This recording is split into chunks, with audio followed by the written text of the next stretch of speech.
हमें जेल मिलने नहीं पहुंच पाया था। मैं आज अभी आपसे बैठ कर के स्वास्थ्य को लेकर के और उनका हालचाल ले रहा हूँ। और आदरणीय आजम खान साहब वो बहुत पुराने नेता हैं। पुराने नेताओं की बात ही कुछ और है, पुराने लोगों की बात ही कुछ और है। ये हमारी पार्टी के दरख्त हैं, इतनी गहरी जड़ें और उतना ही गहरा उनका साया भी हम लोगों के साथ हमेशा रहा है। और ये बड़ी लड़ाई है, उसमें हम सब लोग मिलकर के लड़ेंगे। उनका स्वास्थ्य अच्छा हो, उन्हें न्याय मिले और शायद देश के इतिहास में और पॉलिटिकल कैरियर के इतिहास में पता नहीं भारतीय जनता पार्टी कौन सा गिनीज वर्ल्ड रिकॉर्ड बनाना चाहती है, कौन सा वर्ल्ड रिकॉर्ड की पॉलिटिकल परिवार आदरणीय आजम खान साहब पे सबसे ज्यादा केस लगे।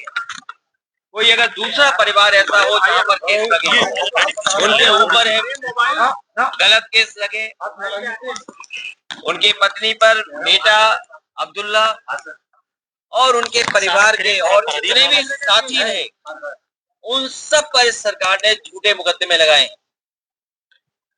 और इतना तकलीफ परेशानी किसी को नहीं पहुंचाई गई होगी जितनी आदरणीय आजम खान साहब और उनके परिवार को पहुंचाई गई है। ये कोई वर्ल्ड रिकॉर्ड बना रही है भारतीय जनता पार्टी।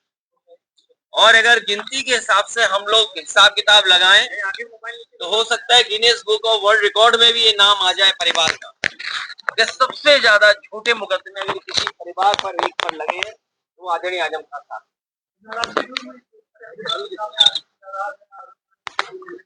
मैंने आपसे कहा कि पुराने लोग, पुराने समाजवादी जो नेताजी के साथ है और जो नेताजी के साथ है, उनकी बात ही अलग होती है।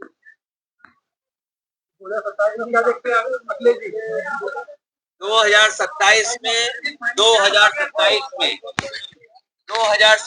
में सरकार बनने जा रही है और पीडीए की आवाज बुलंद होगी। कि कोई कल्पना कर सकता है कि सुप्रीम कोर्ट में जज साहब के ऊपर भी जूता फेंक दिया गया हो या जूता निकाला गया हो। हालांकि वो बात यहाँ करने की नहीं है। आज मैं आदरणीय आजम खान साहब का हालचाल लेने आया था, क्योंकि जेल नहीं पहुंच पाया था, इसलिए मैं मिलने आया था और लगातार हम लोग मिलते भी रहेंगे।